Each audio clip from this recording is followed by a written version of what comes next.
Hello, and welcome to our video discussing overtraining in children. My name is Lachie, and my fellow narrators are Mark and Dom. Overtraining in children and adolescents has become an increasingly large issue over the past decade due to an increasing numbers of participants, as well as an external pressure from coaches and parents. This short video aims to examine how overtraining can occur and the physical and mental effects of overtraining, such as burnout and overuse injuries. We will also briefly describe some key methods into minimising the risk to overtraining. Children play sport for a large range of reasons. Parents often encourage and sometimes force their children to partake in weekend organised sports. Children also partake in school clinics whereby they realise a love for that sport. A study conducted in the UK questioned children about why they participate in sport. The research found several reasons, including weight management, social interaction, pure enjoyment, and also to become professional athletes. Sport is considered a major key in the development of fine motor skills, social development, and human growth in young children. However, the concept of allowing a child to play sport can be lost in the way that some parents push their children too hard. If parents become too controlling, children may stop enjoying their sport and the relationship between the child and parent can be affected. This then leads into a negative effect of mental development of the child. Children can also be harmed physically from overtraining, which may lead to serious long-term injuries. The major reason that children are overtrained is because of pressure from extrinsic sources. Parents, coaches and mentors can push young people much too hard in their quest to help them succeed. And while this may seem like a positive because the child will train much more regularly than others, it is actually a negative, especially mentally. Parents and coaches often push their child too hard to fill the gap from their own sporting careers. A major factor in why parents and or coaches push young people too hard is because they are unaware of the correct framework to help them encourage their kids in a positive way. A majority of parents don't know how to use positive reinforcement to help their kids and often turn to a negative approach. This generally works against their goals as it puts unwanted pressure on their children and can often be a contributor to them burning out. A parent's negative effect can have long and short-term social, psychological and physical effects on their children. There are no specific guidelines or definitions on how much exercise could be damaging and potentially unsafe compared to a healthy beneficial amount. However, overtraining can be defined as excessive amounts of high-intensity, repetitive physical activity without adequate rest. Children are susceptible to injuries due to overuse training in several ways. Injuries most often arise during peak growth velocity. This is because the growth cartilage is less resistant to compression and sharing forces than surrounding bone. Children also experience varied rates of growth.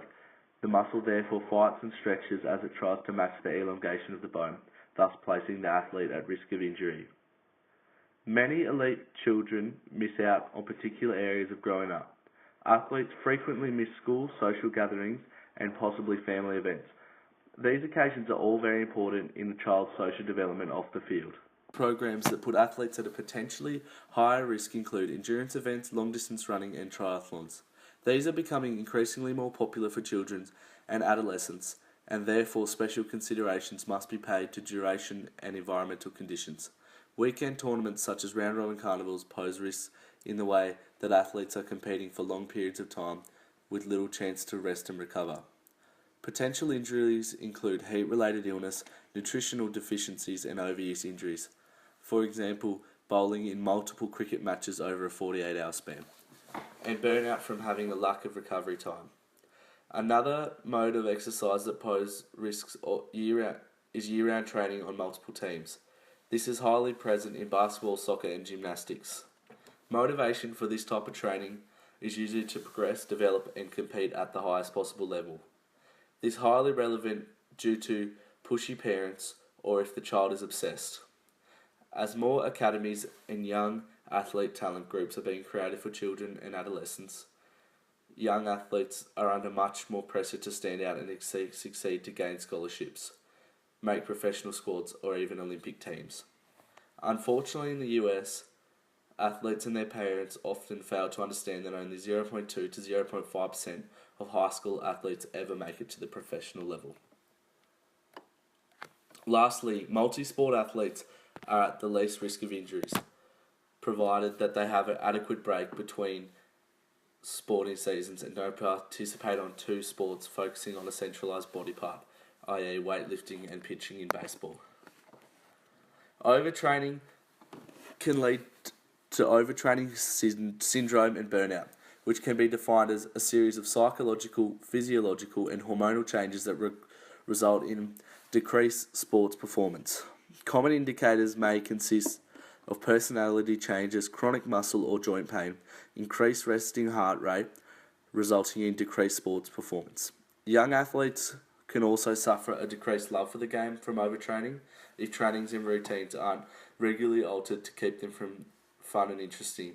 Some of the common effects from overtraining include patellofemoral pain, Osgood-Schlatter's disease, spondylolysis, and osteochondritis dissecans.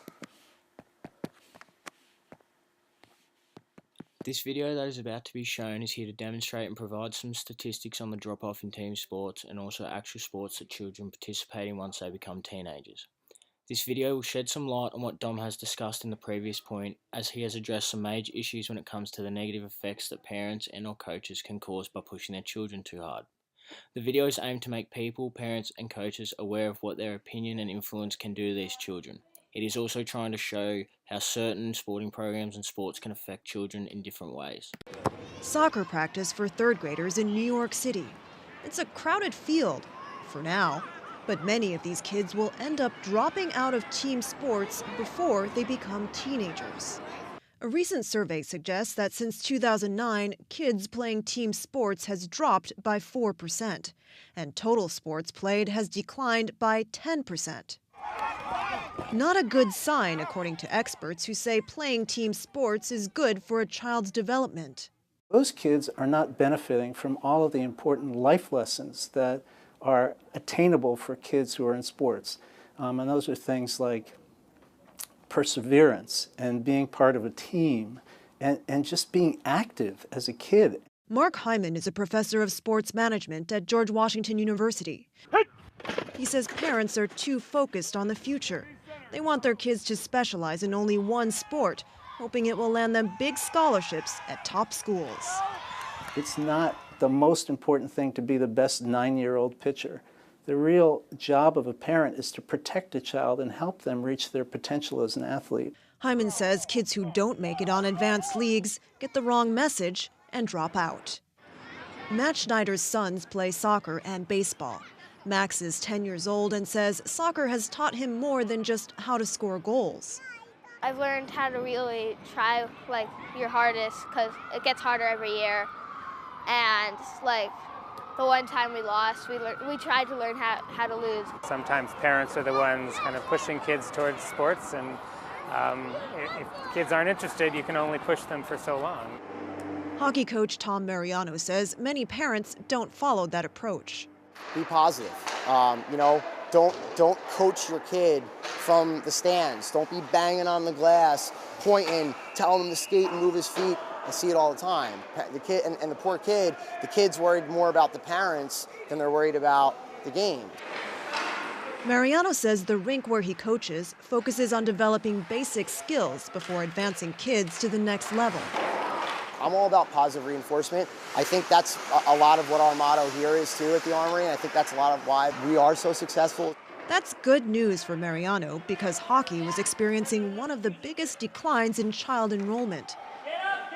USA Hockey, the governing body for amateurs, responded by introducing new rules, like reducing travel and raising the age kids can start body checking. So, these guys are having fun before there was checking involved. Now they get hit a little bit and they start getting banged around. It's like, whoa, maybe this sport isn't for me. The new guidelines have been so successful, other sports are now following the same model. Just let the kid make the decision for himself. Let them tell you what they want to do. A strategy that can prove to be a game changer. Roxana Saberi, Al Jazeera, New York.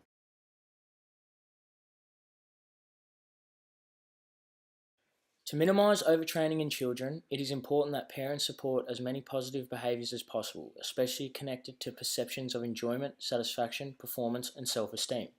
It is also important that coaches, trainers, and parents guide the elite athletes with the right methods to help maximise potential benefits and minimising possible negative effects.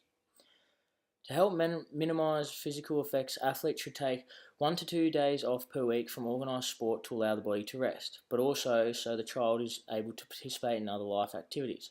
In addition, an adequate break between seasons of every few months should be taken to again allow the body to rest and recover. Lastly, athletes need to be educated on listening to their bodies and knowing when to take a break and recover. We hope our video has helped explain the side effects of overtraining in children when pushed too hard by their parents.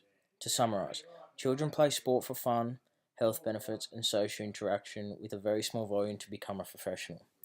Parents can affect their children negatively by pushing them too hard, putting too much pressure on them, or forcing them to train too hard for too long.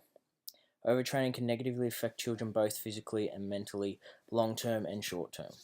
To help minimise the chance of overtraining, parents, coaches and teachers need to help manage training loads as well as providing positive reinforcement.